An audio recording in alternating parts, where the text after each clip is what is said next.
बिस्मिल्लाहिर्रहमानिर्रहीम। अस्सलाम वालेकुम नाज़रीन ग्रामी, मैं हूं आपका मेज़बान मोहम्मद जुनैद आज़म। आप देख रहे हैं हमारा यूट्यूब चैनल अपनी दुनिया टीवी।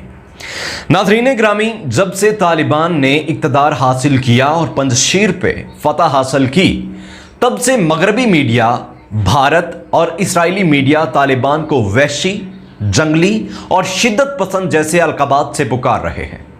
और सबसे पहले नाज़रीन जिसने ये अल्फाज इस्तेमाल किए वो अफगानिस्तान की खुफिया एजेंसी का साबिका चीफ अमरुल्लाह सालेह था। लेकिन हकीकत बिल्कुल इसके बरक्स है। नाज़रीन, अमरुल्लाह सालेह और अहमद मसूद ग्रुप ने जो जालिमाना राज कायम किया हुआ था, ये जो दोनों मगरब के दलाल बने हुए थे, अफगानों की नस्ल कुशी करवा रहे थे, असल में यही तशद्दुद पसंद थे, असल में यही दरिंदे और वहशी थे। क्यों मगरबी मीडिया, भारत और इसराइल इनकी हिमायत में खड़े हो गए? क्योंकि नाज़रीन ये उनके दलाल अफगानिस्तान में बैठकर पाकिस्तान, चीन और रूस के खिलाफ काम करते थे। दोस्तों, ये वीडियो बहुत ही खास होने वाली है क्योंकि मैं सबूतों के साथ अमरुल्लाह सालेह ग्रुप की शैतानियत आपके गोश गुजार करने जा रहा हूं कि नाज़रीन किस तरह हजारों मासूम अफगानों को शहीद किया गया, किस तरह मासूम बच्चों और बच्चियों की असमत दरी की जाती, किस तरह इत्तेहादी फौज की हवस का निशाना मासूम अफगानों को बनाया जाता, किस तरह तालिबान की मुखबरियां की जाती और शहरों के साथ हमसाया ममालिक में दहशत गर्दी करवाई जाती, किस तरह इंसानों का गोश्त पालतू कुत्तों को खिलाया जाता। और यह कोई पाकिस्तानी मीडिया से ली गई खबरें नहीं है, यह बैनुल अक़वामी जरीदे और खुद अमेरिकी मीडिया की शाया की गई रिपोर्ट्स हैं जिन्हें सुनकर आम इंसान दहल जाए। नाज़रीन, सबसे पहले मैं आपको एक मशहूर जरीदा है फॉरेन पॉलिसी, उसकी रिपोर्ट बताता हूं। यहां यह बात काबिले जिक्र है कि अमरुल्लाह सालेह CIA का एक ज़ैली इदारा जो कि अफगानिस्तान में जासूसी का काम करता था, NDS, उसका 10 साल तक चीफ रहा है। फॉरेन पॉलिसी जरीदे ने लिखा कि is Afghan intelligence building a regime of terror with CIA's help. मतलब क्या अफगान इंटेलिजेंस CIA की मदद से एक दहशतगर्द हुकूमत बना रही है? इसके साथ नाज़रीन एक और अखबार है जैकोबिन, जो कि न्यूयॉर्क अमेरिका से शाया होता है। वो लिखता है कि the former spy chief of the now deposed government from 2004 to 2010 under Saleh's watch, the National Directorate of Security (NDS), the country's CIA-tied intelligence agency, become notorious for abuses like arbitrary arrest, indefinite detention, and torture. This includes arresting, detaining, and torturing children under 18 years old.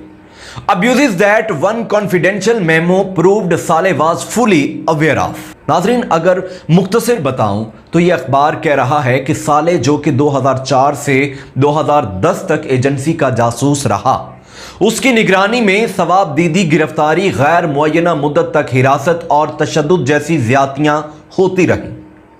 उसमें 18 साल से कम उम्र के बच्चों को गिरफ्तार करना, हिरासत में लेना और तशद्दुद करना शामिल है, जिनकी एक खुफिया मेमो ने साबित किया कि सालेह मुकम्मल तौर पर इससे वाकिफ था। इसी में वो आगे लिखते हैं कि NDS की हिरासत में बच्चों के साथ बदफेली की जाती रही है, जबकि और जिसको दिल चाहता उठवा लिया जाता था, उन पे बेजा तशद्दुद किया जाता और कत्ल करके पहाड़ों में फेंकवा दिया जाता। उन बच्चों के वारसों को इल्म ही नहीं होता था कि उनका बच्चा कहां गया, ना उन्हें उनकी लाश मिलती थी। दोस्तों, इस कदर जालिम और वहशी इंसान है ये अमरुल्लाह सालेह, जो आज तालिबान को शिद्दत पसंद और गंवार कह रहा है। इनकी कैद में बच्चे और औरतें मौत की दुआ करते थे कि ऐसी जलालत की जिंदगी से मौत बेहतर है। और नाजरीन, इसी अखबार में आगे लिखा है कि इसी सालेह ने CIA को एयर स्ट्राइक मुतारिफ करवाई, इन्हें ड्रोन हमले करने पर उकसाया और हजारों बेगुनाह अफगान शहरियों को शहीद करवाया। आप जरा अंदाजा कीजिए इसकी जहनी हालत का, जो आज कहता है कि मैं तालिबान से अफगानिस्तान को आजाद करवाऊंगा। इसके अलावा इसने एक प्राइवेट फोर्स तैयार कर रखी थी जिसे मलेशिया कहा जाता। और उससे ये अपने पर्सनल काम करवाता, जिसे चाहता उठवा लेता, जिसे चाहता मरवा देता, जिस पे चाहता तशद्दुद करवाता, खवातीन को उठवाकर असमत दरी की जाती और बाद में कत्ल कर दिया जाता। नाज़रीन, इसके जुल्मों सितम से तंग लोग आज तालिबान को खुले दिल से वेलकम कर रहे हैं। आज वो कह रहे हैं कि हम तालिबान की हुकूमत में महफूज हैं, सिवाय उस मखसूस तबके के जो कि यहां का सरमायादार था, जो मगरबी कल्चर के दिलदादा थे, जो अमेरिका और इत्तेहादियों के पेट बने हुए थे। उनको अब तालिबान की हुकूमत चुभती है। इसके साथ साथ नाजरीन, एक और बड़ा नाम बिस्मिल्लाह मोहम्मदी का है, जो कि वजीर दिफा और बाद में वजीर दाखिला रहा है। नाजरीन, ये भी पंजशीर में साले ग्रुप के साथ मिलकर तालिबान के खिलाफ लड़ता रहा है और कहता है कि हम अफगान अवाम को आज़ादी दिलवाएंगे वगैरह वगैरह। इसके मुजालिम की दास्तान भी बहुत लंबी है और उस वक्त के सदर को यह खतरा भी हो चुका था कि बिस्मिल्लाह मोहम्मदी मार्शल लॉ न लगवा दें, इसलिए उसे दिफा से हटाकर वजारते दाखिला दे दी गई। अब इसका अवाम के साथ डायरेक्ट राब्ता बन चुका था और कहते हैं कि इसने ऐसे पुलिस चीफ लगा रखे थे जो अपने कुत्तों को इंसानी गोश्त खिलाते थे। जी हां नाजरीन, ये इंसान की खाल में भेड़िए इसने पुलिस को फ्री हैंड दे रखा था कि जिस पे शक हो उठा लो और कोई खिलाफ बात करे उसे भी उठा लो। कस्टडी में दौरान तशद्दुद जो जान की बाजी हार जाता, उसकी लाश कुत्तों के आगे डाल दी जाती।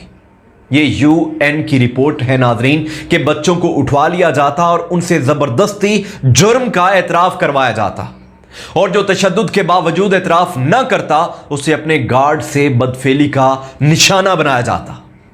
नाजरीन, इसके अलावा इन दोनों ने अफगानिस्तान की मादनियात जाती तौर पर ब्लैक में बेची और मिलियंस ऑफ डॉलर्स कमाए। करप्शन की कहानियां इसके अलावा हैं। मतलब ये अफगानिस्तान में जमीनी खुदा बने रहे और अफगान अवाम को अपने पांव की जूती से बदतर रखा। नाज़रीन, जब इनकी रिपोर्ट्स बैरूनी मीडिया पर शाया होने लगी तो इसे वजीर दाखिला की पोस्ट से हटा दिया गया और आज ये कहते हैं कि तालिबान लुटेरे हैं, तालिबान जालिम हैं। इन नामों के साथ साथ नाज़रीन, एक और नाम अब्दुल रशीद दोस्तम है, जो इस वक्त अफगानिस्तान से फरार हो चुका है और यह अहमद मसूद ग्रुप में शामिल था। इसका बेटा पंजशीर में तालिबान के खिलाफ लड़ता रहा है। नाज़रीन, ये भी जालिम तरीन इंसान है। अफगानिस्तान में लड़कों, लड़कियों और बच्चों के साथ बदफेली में इसका नाम मशहूर था। हत्ता कि इस पे इल्जामात हैं कि ये अपने सियासी मुखालफिन को उठवाकर उनसे भी बदफेली करता और बाद में अपने चौकीदारों से भी करवाता था। मुखालफिन की औरतें और बच्चों को भी ना छोड़ता। नाज़रीन, अब्दुल रशीद दोस्तम के ड्राइवर ने इंकशाफ किया कि एक 15 साल की लड़की जो इसे पसंद आ गई से इसने ड्राइवर की फर्जी शादी करवानी चाहिए। ड्राइवर से शादी अपनी बीवियों से छुपाने की खातिर करवाना चाहता था ताकि वो हर वक्त पास रह सके।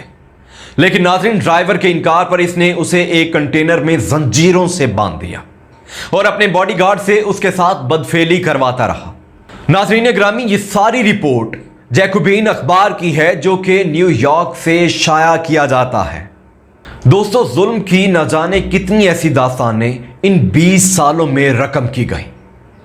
तालिबान के साबिका दौर से आप जितने भी इख्तलाफ रखें, लेकिन एक बात पक्की थी, मुल्ला उमर के 6 साल दौरे हुकूमत में किसी की जुर्रत ना थी कि वो किसी औरत या बच्चे को नुकसान पहुंचा सके, चोरी कर सके या फिर करप्शन कर सके। तब मुल्ला उमर ने आम आवाम से असलहा वापस ले लिया था, लेकिन अमेरिका ने दोबारा हर घर को असलहा बरदार बना दिया। नाज़रीन, आज भारत, मगरब और इसराइल को अगर तकलीफ है तो सिर्फ इस बात की कि अब निज़ाम मुस्तफ़ा दोबारा राइज हो चुका है। अब जुर्म और गुनाह करने का कोई सोचेगा भी नहीं। अब आपसी दुश्मनियों पे कत्लो गारत ना होगी। अदालतें हर जुमा को फैसला सुनाएंगी और तालिबान ने कश्मीर की आज़ादी की भी बात की है। तालिबान ने खुल के कहा है कि इसराइल को नहीं मानते। इसराइल ने मुसलमानों की ज़मीन पर कब्जा कर रखा है जिसे आज़ाद करवाया जाएगा। आज कुफार के पास तालिबान की वजह से पाकिस्तान में दहशतगर्दी का रास्ता बंद हो चुका है। जो ट्रेनिंग सेंटर बना रखे थे खत्म हो चुके हैं। तो आप खुद अंदाजा कीजिए कि जालिम कौन है। अफगानिस्तान को खतरा किन से है और क्यों खूनी लिबरल और खुद साख्ता जमहूरी ताकतें तालिबान के खिलाफ हैं। नाज़रीन, इस वीडियो से फिल वक्त इतना ही। मजीद अपडेट्स के लिए आप हमारे चैनल को सब्सक्राइब करें, बेल आइकन को दबाएं ताकि हमारी हर आने वाली लेटेस्ट वीडियो का नोटिफिकेशन आपको मिलता रहे। दुआओं में याद रखिएगा। अल्लाह निगहबान।